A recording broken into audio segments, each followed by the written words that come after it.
इतिहास में पहली बार भारत के रिजर्व बैंक ने अपना सोना बेचा है। जी हां, ब्लूमबर्ग इकोनॉमिक्स ने जो आंकड़े और जो तथ्य प्रस्तुत किए हैं और उसके हिसाब से जो अनुमान लगाया है, इसमें बताया गया है कि मात्र 2 हफ्तों के भीतर रिजर्व बैंक ऑफ इंडिया ने लगभग 12 अरब डॉलर की कीमत का सोना बेचा हो सकता है। यानी जो आंकड़े बदले हैं उनका आकलन करके यह अनुमान लगाया जा रहा है कि गिरते हुए रुपए को बचाने के लिए, सरकार की ढहती हुई साख को बचाने के लिए शायद इतिहास में पहली बार रिजर्व बैंक ऑफ इंडिया को 1,14,000 करोड़ रुपए का संभवतः सोना बेचना पड़ा है। पिछले दिनों जब अचानक से रुपया रिकॉर्ड स्तर पर गिरने के बाद संभल गया, यानी जब 96 के पार चला गया था और फिर संभलते हुए 95 के आसपास आने लगा, तो मुझे हल्का फुल्का संदेह हो रहा था कि वैश्विक परिस्थितियों में कोई बहुत बड़ा बदलाव तो आया नहीं। फिर भरभरा के गिरता हुआ रुपया अचानक से ठहर कैसे गया। और अब देखिए, जिस नरेंद्र मोदी ने 2024 के चुनाव में कांग्रेस के मैनिफेस्टो को लेकर झूठ बोला कि कांग्रेस की सरकार आने पर हिंदू महिलाओं का गहना, उनका सोना चांदी मुसलमानों को लूट के दे दिया जाएगा, यानी कांग्रेस सोना चुरा लेगी, उन्हीं नरेंद्र मोदी की सत्ता में देश का सोना इतिहास में पहली बार बेचे जाने की बात सामने आ रही है। अब समझने वाली बात यह है कि यदि आरबीआई ने सोना बेचा है तो यह क्या संकेत देता है। यानी अगर सोना बेचना पड़ा है, वो भी इतनी बड़ी मात्रा में, तो यह भारतीय अर्थव्यवस्था की किस परिस्थिति को दर्शा रहा है। बेचने का कारण क्या हो सकता है, सोना बेचने का मतलब क्या होता है, रिजर्व बैंक को ऐसा क्यों करना पड़ा होगा, रिजर्व बैंक के पास कितना सोना है, और चर्चा यह भी करेंगे कि क्या यह संकट 1991 जैसा ही है या उससे बड़ा है या उससे छोटा है। आपने सुना होगा कि उस दौर में भारत का सोना गिरवी रखना पड़ा था, लेकिन इस बार तो बेचने की नौबत आ गई। तो क्या संकट उससे भी बड़ा है या उससे छोटा है। 1991 और 2026 में मोटा मोटी फर्क क्या है, हमारी अर्थव्यवस्था पर इसका क्या असर होगा, क्या सोना बेचना खराब बात है। इन सारे सवालों के जवाब ढूंढने की कोशिश करेंगे। इसके साथ ही देखेंगे कि कैसे नरेंद्र मोदी की सत्ता के एक सेठ नीति ने पूरी दुनिया में भारत की साख को बर्बाद कर दिया है और विदेशी निवेश को कमजोर किया है। भारत के बड़े बड़े व्यापारी भी विदेश भाग रहे हैं, यानी A1 के चक्कर में इंडिया पीछे छूटता हुआ दिख रहा है। इसके अलावा बात करेंगे कि कैसे अमेरिका ने एक बार फिर से भारत पर 12.5% एक्स्ट्रा टैरिफ लगाने का प्रस्ताव रखा है, यानी अर्थव्यवस्था और डगमगा सकती है। और इतना ही नहीं, अमेरिका ने भारत पर फोर्स लेबर का आरोप लगाया है। हम समझेंगे कि नोएडा में मजदूरों के आंदोलन का असर कहां कहां तक पहुंचा है। इसके अलावा एक और रिपोर्ट आई है जो बता रही है कि बाजार पूंजीकरण में भारत की वैश्विक रैंकिंग गिरते हुए 7वें स्थान पर पहुंच गई है। भारतीय अर्थव्यवस्था की वर्तमान परिस्थितियों को एकदम आसान भाषा में समझने का प्रयास करेंगे। वर्तमान सत्ता की नीतियों ने कैसे अर्थव्यवस्था की खटिया खड़े किया है उसको भी देखेंगे। मामला बहुत गंभीर है, इसलिए टकटकी लगाकर देखिएगा। पहली बार है तो चैनल को सब्सक्राइब करके घंटी बजा दीजिए टन से। हर वीडियो को लाइक और शेयर करना आपकी जिम्मेदारी है, क्योंकि गोदी मीडिया और उसके लपटझंडिस इस मुद्दों पर इस तरह की बात आपके सामने रखेंगे नहीं, क्योंकि इन्हीं मुद्दों को छुपाने के लिए तो इन सबको पाल पोस के बड़ा किया गया है।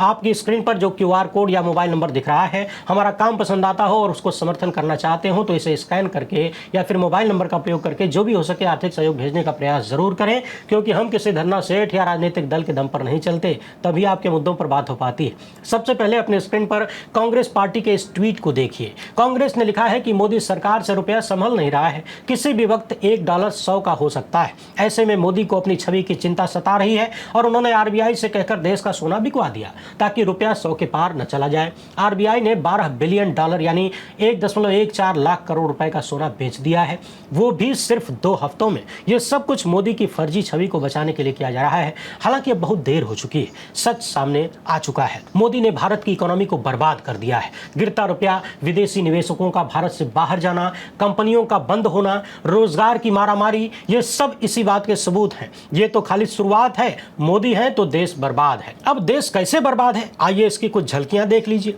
सबसे पहले यह समझते हैं कि हुआ क्या है। दरअसल ब्लूमबर्ग इकोनॉमिक्स ने आंकड़ों का मिलान किया, यानी भारत के रिजर्व बैंक ऑफ इंडिया ने और भारत की सरकार ने स्वयं से इस बात का न तो खुलासा किया, न ही अब तक स्वीकार किया, जब तक ये वीडियो रिकॉर्ड हो रही है, कि रिजर्व बैंक को सोना बेचना पड़ा है। अब आप कहेंगे कि फिर ये बात बाहर कैसे आ गई, आशंका क्यों जताई जा रही है। बात को जरा समझिए। दरअसल विदेशों से कोई भी सामान मंगवाने के लिए हमें विदेशी मुद्रा की जरूरत होती है, ज्यादातर जरूरत डॉलर की पड़ती है। अब जब डॉलर से ही ज्यादातर चीजें खरीदनी है या विदेशी मुद्रा से खरीदनी है, तो विदेशी मुद्रा आपकी जेब में होनी चाहिए ना, तभी तो आप विदेश से माल मंगवाएंगे।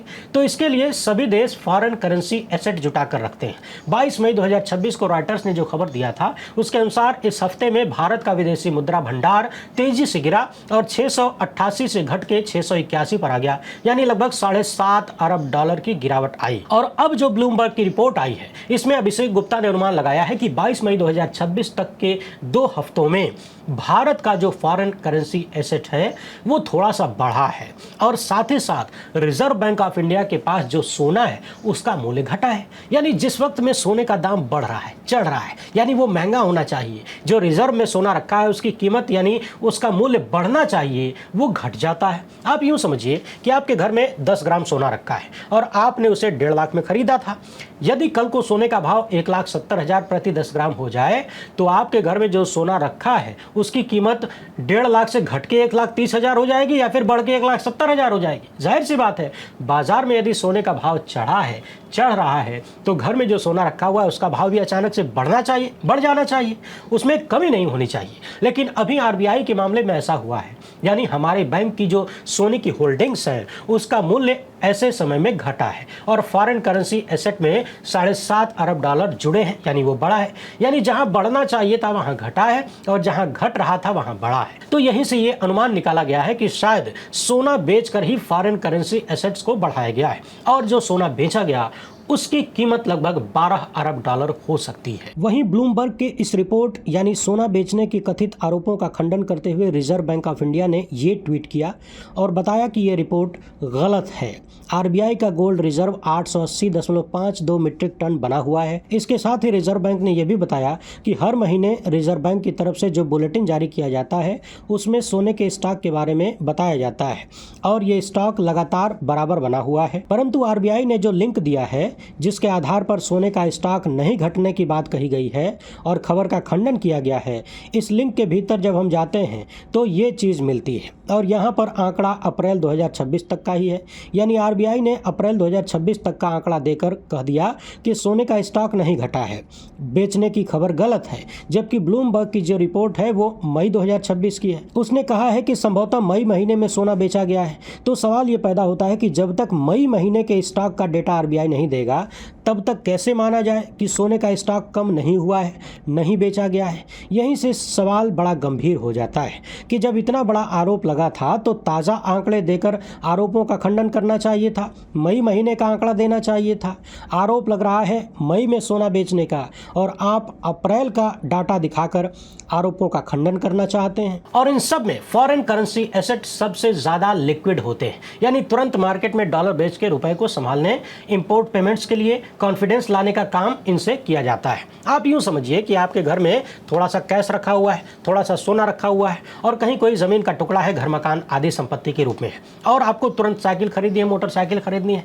तो सबसे ज़्यादा आसान किस चीज़ से खरीदना होगा? अगर ज़मीन बेच के लेना चाहेंगे तो पहले ज़मीन बेचेंगे तब खरीदेंगे। सोने का हाल भी वही है, लेकिन जो कैश है उस कैश का प्रयोग आप तुरंत कर सकते हैं, यानी कैश की लिक्विडिटी ज़्यादा है। उसी तरह फॉरेन करेंसी एसेट की लिक्विडिटी ज़्यादा होती है, उसे कोई भी ले लेगा और काम चल जाएगा। तो समझने वाली बात यह है कि यह अनुमान लगाया जा रहा है कि आरबीआई ने सोना बेचकर यानी सबसे सुरक्षित एसेट को बेचकर डॉलर को खरीदने का काम किया है ताकि रुपए को संभाला जा सके, सरकार और प्रधानमंत्री की गिरती हुई साख को बचाया जा सके।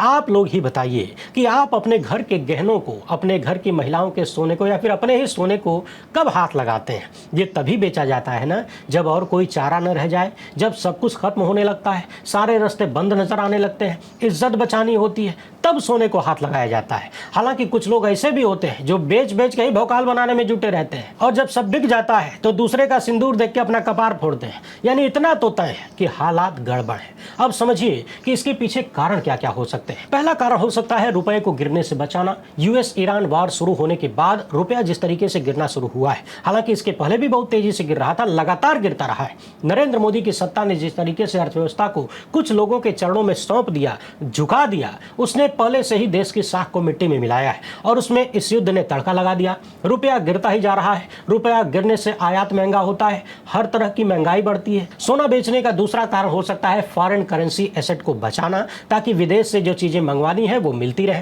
क्योंकि विदेशों से माल मंगाएंगे तभी ना जब उन लोगों को दिखेगा कि हाँ भारत के पास विदेशी मुद्रा है हमें चुकाने के लिए। वरना आप ही सोचिए, मोहल्ले में किराना की दुकान वाले को अगर मालूम पड़ जाए कि फला व्यक्ति के घर में पैसे की किल्लत है, कमाई का कोई सोर्स नहीं है, तो क्या वो आपको राशन देगा? नहीं देगा। उसको डर होगा कि कहीं खा के बैठ गया तो हम वसूली कैसे करेंगे। ये सब मैं उदाहरण के तौर पर आपको समझने के लिए बता रहा हूँ। देश के मामले में चीजें थोड़ी सी अलग होती है, लेकिन बहुत अलग नहीं होती। सोना बेचने का तीसरा कारण हो सकता है वैश्विक अनिश्चितता में जो विदेशी निवेशक पैसा निकाल रहे हैं भारत से, उनको थोड़ा सा भरोसा दिया जाए कि भाई हमारे पास और भी रास्ते हैं। चौथा कारण यह भी नजर आता है कि जिस तरीके से रुपया लगातार गिरता जा रहा है, यानी डॉलर महंगा होता जा रहा है, डॉलर का महंगा होने से तेल, एलपीजी, उर्वरक, सोना, इलेक्ट्रॉनिक सामान सब कुछ इंपोर्ट महंगा हो रहा है। इसके कारण भारत का आयात बिल बढ़ रहा है और इसके कारण अकाउंट डेफिसिट बढ़ सकता है, और जब अकाउंट डेफिसिट बढ़ता है तो बाजार को लगता है कि रुपया और गिरेगा। यानी अर्थव्यवस्था का यह सिस्टम ऐसा है कि यहाँ चक्रवृद्धि व्यवस्था में चीजें गिरती हैं चढ़ती हैं। ठीक हमारे शरीर की तरह अर्थव्यवस्था एक चक्र के रूप में चलती है। जैसे शरीर में एक समस्या आ जाए तो कई बीमारियां एक साथ खड़ी हो जाती हैं। पांचवा कारण यह हो सकता है कि आरबीआई बाजार को यह संकेत देना चाहता हो कि उसके पास रुपए को संभालने की क्षमता है, क्योंकि डॉलर लिक्विडिटी दिखाने से घबराहट कम होती है, यानी लोगों के भीतर थोड़ा सा भरोसा पैदा होता है। आपको बता दें कि मार्च 2026 के अंत में आरबीआई के पास 880 मीट्रिक टन से ज्यादा सोना था। इसमें 680 मीट्रिक टन से ज्यादा सोना भारत में रखा गया है, बाकी विदेशी बैंकों में है। पिछले कुछ वर्षों को देखें तो भारत ने यानी आरबीआई ने अपने खजाने में सोने को बढ़ाया था। अब सवाल यह है कि साल 1991 में भी एक बार आर्थिक संकट आया, तब भी वैश्विक युद्ध चल रहे थे, वो भी गल्फ एरिया में ही था। तब भी भारत की सरकार को अपने रिजर्व सोने को हाथ लगाना पड़ा और अब भी कथित रूप से हाथ लगाना पड़ा है। तो क्या हालात 1991 जैसे हो गए हैं? क्या अर्थव्यवस्था इतने गंभीर संकट में पहुंच चुकी है? और मैंने ऐसा क्यों कहा कि पहली बार सोना बेचने की नौबत आई है? क्या 1991 में क्या हुआ था तो जरा समझिए। साल 1991 में भारत के पास विदेशी मुद्रा इतनी कम हो गई थी कि कुछ हफ्तों तक ही विदेश से माल मंगवाया जा सकता था। यही कारण था कि उस समय दो बार यानी 2 बार में कुल मिलाकर 67 टन सोना भारत ने विदेशी बैंकों के पास गिरवी रखा और $600 मिलियन की विदेशी मुद्रा जुटाया था। उस वक्त $600 मिलियन बहुत बड़ी कीमत थी और ये इसलिए करना पड़ा ताकि भारत के पास विदेशी मुद्रा हो, विदेशों से माल मंगवा सकें, आयात कर सकें। तो ध्यान रहे, उस वक्त भारत ने सोना गिरवी रखा था। गिरवी रखना मजबूरी थी डिफॉल्ट से बचने के लिए। समझने वाली बात यह भी है कि अगले कुछ ही महीनों में भारत ने विदेशी बैंकों को पैसा चुकाकर 1991 में ही अपना सोना छुड़वा भी लिया था। यानी भारत का सोना विदेश में अटक नहीं गया, गिरवी रखा गया था, बेचा नहीं गया था। और इस बार जो चीजें सामने आ रही है, यहाँ बेचने की चर्चा हो रही है। यानी भारतीय इतिहास में पहली बार सोना बेचने की जरूरत पड़ी है, ऐसा अनुमान है। अब सवाल यह है कि क्या संकट भी 1991 जैसा है या उससे बड़ा है? तो इसको यूं समझिए कि 1991 में $600 अरब जुटाने के लिए भारत को 67 टन सोना गिरवी रखना पड़ा था और आज की तारीख में भारत का रिजर्व $681 अरब है। अब आप अंदाजा लगाइए कि 1991 में यानी 35 साल पहले $600 की हैसियत, $600 अरब की हैसियत क्या रही होगी और आज $681 अरब की हैसियत क्या है। तुलना करिए, इन आंकड़ों को मिलाइए। उस वक्त $600 अरब जुटाया गया था और इस वक्त हमारे पास कुल मिलाकर $681 अरब ही विदेशी मुद्रा के रूप में है। बताया जा रहा है कि ये लगभग 10 महीने तक भारत के आयात को संभाल सकता है। यानी तुरंत का संकट बहुत बड़ा भले नजर ना आता हो, लेकिन अगर स्थितियां ऐसी ही रही तो बहुत बड़ा संकट दरवाजे पर खड़ा है और शायद यही कारण है कि सोना बेचने की नौबत कथित रूप से आई होगी। यानी परिस्थितियां सामान्य तो बिल्कुल नहीं है, अर्थव्यवस्था पर संकट आ चुका है। साल 1991 में भी विदेशी दबाव था, बाहरी प्रेशर था और युद्ध चल रहा था। तेल महंगा हो गया, फॉरेक्स शॉर्टेज की समस्या थी और 2026 में भी युद्ध चल रहा है। तेल, गैस, उर्वरक, इन सब के आयात की समस्या है और रुपया कमजोर होता जा रहा है। अब समझने वाली बात यह है कि अगर रिजर्व बैंक डॉलर लिक्विडिटी को बढ़ा लेता है तो रुपये को कुछ समय के लिए संभाला जा सकता है, लेकिन अगर तेल के दाम ऊंचे रहे तो फिर सोना बेचने से काम नहीं चल पाएगा और रुपया कमजोर होने से पूरी अर्थव्यवस्था कैसे कमजोर होती है, डमाडोल होती है, ये हमने कई बार आपको बताया है। अर्थव्यवस्था से संबंधित चीजों पर पढ़ने लिखने रिसर्च करने में बड़ी मेहनत लगती है, खासकर तब और ज्यादा मेहनत लगती है जब ऐसी भाषा में समझाने का प्रयास हो कि कोई भी समझ जाए। समझने वाली बात यह है कि सोना बेचना बहुत खराब बात भी नहीं मानी जाती कई बार देश के मामले में, यानी कभी कभी जरूरत भी पड़ती है। मगर वर्तमान व्यवस्था को देखें तो ये समस्या आई नहीं बल्कि लाई गई लगती है। बेचने से ज्यादा खतरा भारत के लिए यह है कि भारत अपनी जरूरत का ज्यादातर तेल विदेश से मंगवाता है। युद्ध की वजह से ऊर्जा की कीमतें बढ़ गई हैं, रुपया रिकॉर्ड स्तर पर गिर चुका है, गैस और खाद पर भी संकट आ गया है और सबसे महत्वपूर्ण बात, विदेशी निवेशक अपना पैसा निकाल रहे हैं। इस पॉइंट को जरा विस्तार से समझिए।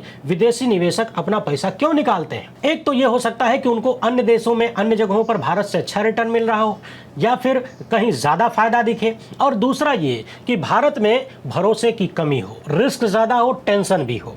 पिछले दिनों हमने बताया था कि किस तरीके से भारत के कई बड़े बड़े धन्ना सेठ, प्रधानमंत्री के जो परम मित्र हैं दोनों सेठ, वो सब भी, और जिन्होंने भर भर के इलेक्टोरल बॉन्ड के तहत भारतीय जनता पार्टी को चंदा दिया था मोटा मोटा, वो सब भी इन लोगों को, अमेरिका के लोगों को स्वस्थ करना है, वहां पर नौकरी देनी है, भारत के बारे में कम सोच रहे हैं। हमने पिछले दिनों इस वीडियो में विस्तार से पूरी बात बताया था, जरूर देखिएगा। विदेशी निवेशकों का पैसा निकालने और अपने देश के निवेशकों का बाहर जाकर पैसा लगाने का एक बड़ा कारण होता है कि उन्हें आपकी अर्थव्यवस्था के भीतर भरोसा नहीं है, आपकी सरकार में भरोसा नहीं है और आप लेवल प्लेइंग फील्ड उन्हें नहीं दे पाते। आप देखिए कि पिछले कुछ वर्षों में भाजपा सत्ता पर बार बार यह आरोप लगा कि एक सेठ को सब कुछ सौंपने के लिए इन्होंने बाकी व्यापारियों को निशाना बनाया। कभी टेंडर के नियम बदल बदल के अपने प्रिय सेठ को ढेर सारे ठेके दे दिए जाते हैं। अभी हाल ही में न्यूज लॉन्ड्री ने बड़ी तगड़ी रिपोर्ट दी है, जरूर पढ़िए। सेठ को जो कंपनी पसंद आ जाए, सेठ को जो संपत्ति पसंद आ जाए, उस कंपनी पर ढेर सारी छापेमारियां होती हैं, उनके लोगों को जेल में डाल दिया जाता है और फिर प्रधानमंत्री के परम मित्र उस कंपनी को खरीद लेते हैं। अभी ताजा मामला देखिए,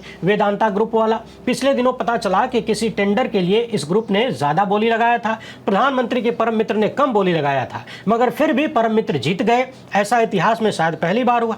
वेदांता ग्रुप अदालत की शरण में गया और इसके बाद खबर आई कि वेदांता ग्रुप के यहाँ ईडी की छापेमारी हो गई। अब जरा सोचिए कि जब इस तरह की बातें दुनिया भर में जाती हैं, जब पूरी दुनिया को पता चलता है कि भारत में एक सेठ एक देश की नीति चल रही है, कोई लेवल प्लेइंग फील्ड नहीं है, वो सेठ सरकार की संपत्ति ही नहीं बल्कि बाकी लोगों की और बाकी कंपनियों की संपत्तियों भी कौड़ियों के भाव बंदूक की नोक पर कब्जा कर लेता है, तो फिर आपके यहाँ पैसा लगाने कौन आएगा? बिजनेस करने कौन आएगा? सभी विदेशी निवेशकों को डर होगा ना कि हम जाके भारत में निवेश करें, कोई मिल फैक्ट्री लगाएं, कंपनी खोलें, कल को वो कंपनी बड़ी होने लगे, राष्ट्रीय सेठ की नजर पड़ जाए तो हमारे यहाँ भी ईडी सीबीआई इनकम टैक्स की छापेमारी होगी, हमारे लोगों को उठा के जेल में डाल दिया जाएगा, फिर हमें राष्ट्रीय सेठ को अपनी कंपनी बेचनी पड़ेगी। तो इतना सारा टेंशन, बवाल और नुकसान झेलने भारत में कौन आएगा निवेश करने? याद करिए, प्रथम प्रधानमंत्री पंडित जवाहरलाल नेहरू की नीतियां, उन्होंने तमाम सरकारी संपत्तियां बनाया, बेचा नहीं, सरकारी कंपनियां खड़ा किया और साथ ही साथ प्राइवेट सेक्टर को भी बढ़ावा देते रहे। टाटा, बिरला, फलाना ढिमकाना सबको कंपटीशन में लाके खड़ा किया। उन्होंने उद्योगपति खड़ा किया, खाली व्यापारी नहीं, और सबके लिए बराबर का लेवल प्लेइंग फील्ड दिया। यह नहीं कि एक देश एक सेठ होगा, न सिर्फ प्राइवेट कंपनियों के बीच स्वतंत्र प्रतिस्पर्धा बनाए रखा, बल्कि सरकारी और प्राइवेट कंपनियों के बीच भी पारदर्शी कंपटीशन चलाते रहे। आरोप नहीं लगा कि एक सेठ को बढ़ाने के लिए बाकी सेठों को जेल में डाला जा रहा है, उनके यहाँ छापेमारी हो रही है, पुलिस गिरफ्तार कर रही है। समझिए कि किसी भी देश की अर्थव्यवस्था भरोसे पर चलती है। आप भी किसी कंपनी में यदि पैसा लगाते हैं तो इस भरोसे के साथ कि जो लगा रहे हैं उसका अच्छा रिटर्न मिलेगा, यानी जो निवेश किया है उसमें कमाई होगी। अगर पता चल जाए कि कंपनियां डूबने वाली है तो फिर क्या आप उसमें पैसा लगाएंगे?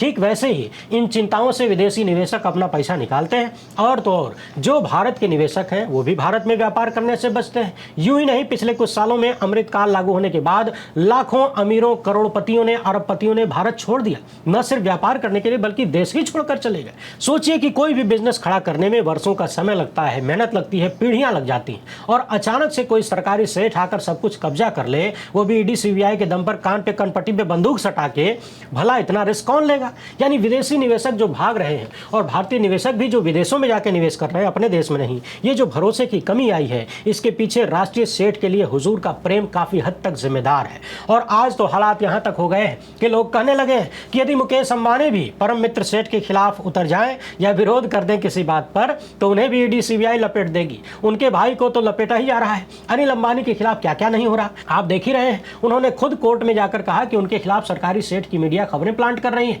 सरकारी सेठ ने हाल फिलहाल के वर्षों में कौन से बड़े चैनल को अपने गिरफ्त में लिया, ये तो आपको पता ही है, और वही चैनल खबरें चला रहा है। अनिल अंबानी ने आरोप लगाया था कि कि परम मित्र सेठ ने उनके खिलाफ बदनाम करने के लिए खबरें प्लांट करवाया। और आपको याद दिला दें कि संभवतः अनिल अंबानी पहले ऐसे व्यक्ति थे जिन्होंने नरेंद्र मोदी को पीएम कैंडिडेट के तौर पर देखा था और सार्वजनिक रूप से कहा था कि ये प्रधानमंत्री बनने के लायक हैं। यानी जिस व्यक्ति ने पहली बार नरेंद्र मोदी के नाम के साथ पीएम शब्द जुड़ा, उस व्यक्ति को भी सरकारी सेठ के लिए कथित रूप से कैसे लपेटा जा रहा है, ये सब हम सबके सामने है। तो जब आपके यहाँ साफ नीति नहीं होगी, भरोसे की कमी होगी, फिर निवेश करने कौन आएगा? निवेश नहीं होगा तो बाजार कमजोर होगा, विदेशी मुद्रा की कमी आएगी, रुपया कमजोर होगा, चीजें महंगी होंगी, बेरोजगारी बढ़ेगी, महंगाई बढ़ेगी, समस्याएं बढ़ेंगी। इसी बीच एक और बेहद चिंताजनक खबर सामने आई है। अमेरिका ने भारत समेत 53 अन्य देशों पर एक्स्ट्रा टैरिफ लगाने का प्रस्ताव रखा है और जो आरोप लगाया है वो बेहद गंभीर है। अमेरिका ने आरोप लगाया है कि भारत में फोर्स लेबर यानी जबरदस्ती लोगों से, मजदूरों से, कर्मचारियों से काम करवाया जाता है।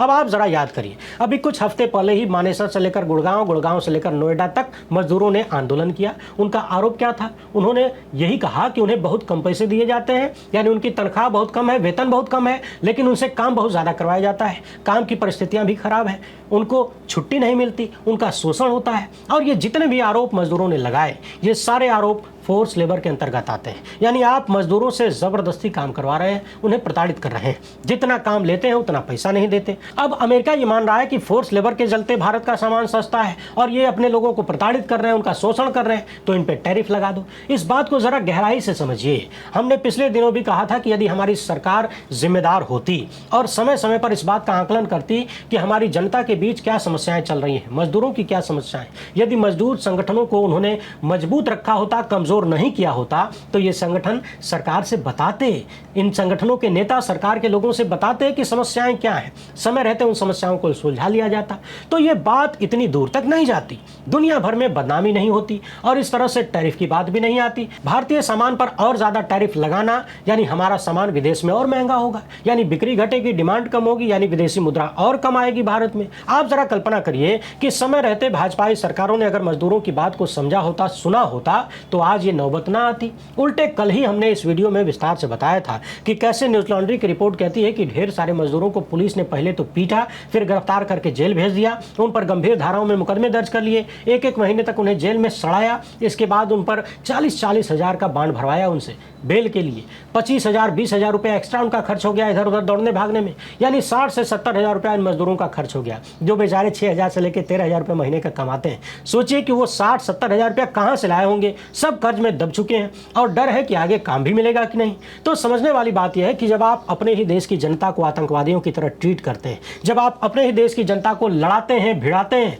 जब आप अपने ही देश में गृह युद्ध की स्थिति बनाते हैं, जिस पुलिस और सेना का काम जनता की सुरक्षा होनी चाहिए, वही पुलिस और सेना जब जनता को प्रताड़ित करने के लिए आप लगा देते हैं और जब आपके जज मजदूरों से 40-40 हजार का बांड भरवाने लगते हैं, तो यही होता है। दुनिया के लोग ऐसी समस्याओं का लाभ उठाते हैं और समस्याओं से बचने के लिए सोना बेचना पड़ता है। इसी के साथ एक खबर ये भी देख लीजिए, Bharat global market cap ranking में 7वें नंबर पर फिसल गया है। पहले ये 5वें स्थान पर था, फिर ताइवान और साउथ कोरिया भारत से आगे निकल गए, अब साउथ कोरिया 6वें नंबर पर है और हम 7वें नंबर पर आ गए। और इसका कारण भी वही है, विदेशी निवेशक भारत से दूर हो रहे हैं, हमारी अर्निंग ग्रोथ कमजोर हो गई है, एआई तथा सेमीकंडक्टर स्टॉक में भारत की हालत खस्ता है। याद करिए, अभी कुछ दिन पहले ही, एक आध महीना पहले ही हमने सवाल उठाया था कि दुनिया भर में एआई पर इतना सारा इन्वेस्ट हो रहा है, इतना सारा काम हो रहा है, हम क्या कर रहे हैं? हमारे प्रधानमंत्री गोदी मीडिया के लपटझंडिसों के साथ बैठ के कहते हैं कि हमारे यहाँ बचवा पैदा होता ही एआई बोलने लगता है। ये सब हुजूर के इसी ज्ञान का परिणाम है। ये जो अर्थव्यवस्था का हाल है, ये हुजूर के इसी ज्ञान का परिणाम है। इसीलिए कहा जाता है कि देश के नीति निर्माता, देश के संचालक पढ़े लिखे होने चाहिए, विद्वान होने चाहिए। वहाँ हार्वर्ड वाला ही अच्छा हो सकता है, और ध्यान रहे, हार्वर्ड वाला हार्ड वर्किंग भी हो सकता है, और हार्ड वर्क करने वाला बोलता कम है, क्योंकि बोलने के लिए उसके पास टाइम कम होगा, वो काम करेगा, बाकायदगी कम करेगा। बाकी देखते जाइए, सोना बेचने तक की नौबत आ गई है। हर तरफ से भारतीय अर्थव्यवस्था के लिए बुरी खबरें ही आ रही हैं, लेकिन जब ये सारी समस्याएं आ रही होती हैं, उस वक्त हमारी सरकार कहती है कि सब चंगासी, पहले चुनाव कर लो। अमेरिका ईरान युद्ध के दौरान जब ये युद्ध शुरू हुआ था, तभी जो संकट पैदा हो रहा था, हमने लगातार और तमाम लोगों ने लगातार सवाल उठाए, अर्थव्यवस्था को संभालने की बात कहा, लेकिन पूरी भाजपाई सत्ता का ध्यान कहाँ लगा हुआ था? बंगाल चुनाव में, असम चुनाव में। पूरा दिमाग इस बात के लिए खपाया जा रहा था कि कैसे इन दो राज्यों के लोगों का वोटिंग राइट छीन के, संविधान को कुचल के, ऐसी की तैसी करके, चोरी चकारी सब कुछ करके अपनी सरकार बना ले, देश और देश की अर्थव्यवस्था जाए भाड़ में। तो देख लीजिए कि अब अर्थव्यवस्था कहां जा रही है। वीडियो पसंद आई हो तो ज्यादा से ज्यादा लोगों तक पहुंचाएं। पहली बार है तो चैनल को सब्सक्राइब कर लीजिए। हमसे जुड़ने के लिए बहुत बहुत धन्यवाद। जय हिंद।